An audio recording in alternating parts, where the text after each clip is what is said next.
Everybody, hope y'all out there having a great day today. Don't forget to hit that like button, subscribe, and turn on that notification. I don't want to talk too long and I don't want to hold y'all too long, so let's get into it. This guy right here, he ended up killing a 13-year-old teenager who was walking to her friend's house for the 4th of July. And I would like to say RIP to baby girl because she did not get a chance to live life. And I would be sending my prayers out to her family and friends. But I want to talk about him. I hate when people always say don't judge a person on how they look. But look at him. This man look like a monster. This man look like he capable of doing something. Just look at him. Just imagine what baby girl had to go through trying to fight this big ass man off of her. This is so sad. This is so sad. She won number 13. And what he doing looking at a whole teenager, looking at children. And I bet you any kind of money, this not his first time trying to get at a child.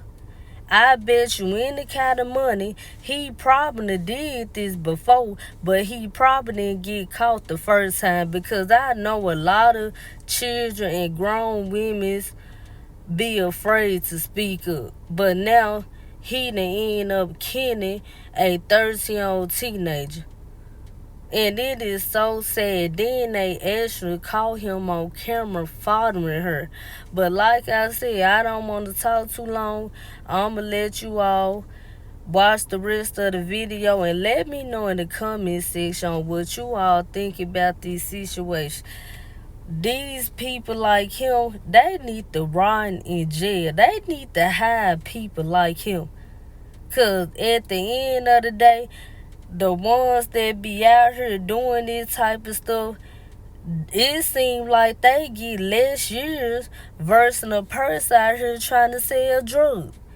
They should get all the years. They should let this person out. But let me let you all watch the video. Let me know in the comment section on what you all think about this situation. This is such a disturbing story. Rose DeJoux was murdered on the 4th of July. Deputies say the young girl was attacked by the man who was a stranger to her. West 2's Sinai Gebrgedigas is live at the sheriff's office today, and tonight we're learning Rose's family found her in a utility closet. Yeah, just awful. Investigators say she was partially naked, stabbed, and barely alive. It happened at an apartment complex where Rose lived on South Rio Grande Avenue near Holden Avenue. And we're told her family knocked on several doors looking for their girl after she never made it to her friend's home. 28-year-old Jerry Dorsmay is facing first-degree murder. He was taken to jail 1 week after he allegedly stabbed a young girl to death. Rose DeJoux was just 13 years old. Rose was senselessly and brutally murdered on July 4th in the apartment complex where she lived. On Friday, we heard from Orange County Sheriff John Mina. He said Rose was heading to her friend's place in another building at the same apartment complex, but she never made it. That was July 4th. Her friend found Rose's cell phone and shoes in the staircase in that apartment building and reached out to Rose's family. And a family member was knocking on doors to see if they could find Rose, and then they entered the utility closet and then ultimately found Rose in that closet. Rose had been stabbed and had barely any clothes on. She later died at the hospital. Mina says video from the complex captured the suspect walking at a distance behind Rose as she was heading to her friend's building. He adds detectives found the packaging of a kitchen knife near Rose's body, and that security video from a nearby store showed Dorsmay buying what is believed to be that same knife. Investigators are working to determine if the 13-year-old was sexually assaulted. The community is upset. We received many tips about him, and in fact his father also called us to identify him as well. Mina says people have seen the suspect in that area before watching young girls and that he has a criminal record of child abuse. The sheriff's office recently had an encounter with Dorsmay after responding to a call about a man holding a knife.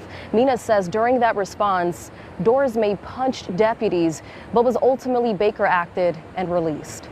Live in Orange County, Senega Brigadicus, WESH 2 News. And continuing our team coverage of this developing story, digging into the criminal background of the murder suspect. Jerry Dorismay has multiple felony arrests. WESH 2 investigative reporter Greg Fox has been peeling back the layers in his court files. And Greg, he has one case in which police say he was targeting teenage girls. That's right. He was arrested and charged with aggravated child abuse and several counts of lewd and lascivious behavior on a girl over the age of 12 but under the age of 18. But much of his legal past involves arrests for domestic violence. For at least 6 years before Jerry Dorismay was charged in the murder of 13-year-old Rose DeJoux, he was in and out of the Orange County Jail, mostly on charges of violent crime.